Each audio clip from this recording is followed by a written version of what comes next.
Hi folks, this is Tom.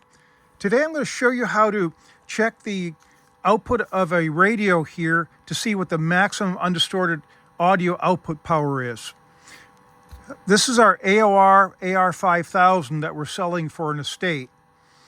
What we've already done is run this through a bunch of tests. Now what we're going to do is check the audio. This is the star of the show. The supporting cast here is a signal generator and an old school oscilloscope. So what we're going to do is we're going to generate a signal here, and what we're going to do is take the audio output and we're going to run it through to the speaker here, and we've also got a tap off on the speaker, and what we're going to do is we're going to run it to the oscilloscope to see what it looks like. You might ask, why do I keep on turning this down? They don't make cathode ray tubes anymore, and if you leave these things on like this at a high intensity and walk away, you get something called a screen burn. So if you want to preserve your CRT and have this thing last a while, if you're not going to use it, what you do is you turn it down like that if you need to have the instrument on.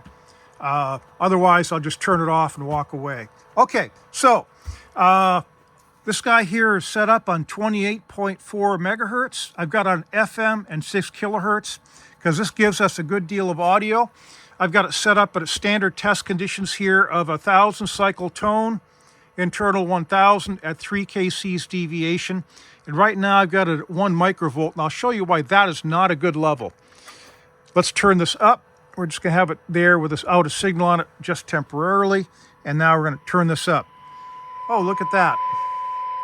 See how squiggly that is? Watch what happens now when we turn the amplitude up to 100 microvolts. The squiggles go away.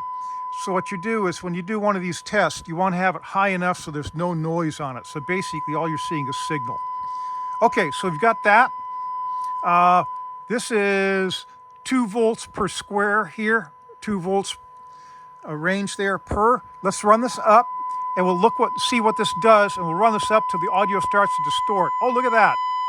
That's flat top, pretty good right there. So now what we're going to do is we're going to run this back a little bit, right about there, and let's see where it is. 2, 4, 6, 8, 10. Call it about 10.2, 10.4. Let's call it 10.4. And if we do 10.4, that's peak to peak, and we measure power with RMS. So first thing we're going to do is divide 10.4 by 2. That gives us 5.2. And if we go ahead and calculate that out, 5.2 times 0.707 gives us 3.68. So basically we have 3.68 volts RMS, and that's going into an 8 ohm speaker over there. Okay, so power equals voltage times current. Well, we're not measuring any current. Can we figure out this any other way? And the answer is absolutely. What we can do is current equals E divided by R. Well, we know what the E is, we know what the R is. So we wind up with E times E divided by R, 3.68, 3.68 divided by 8 ohms.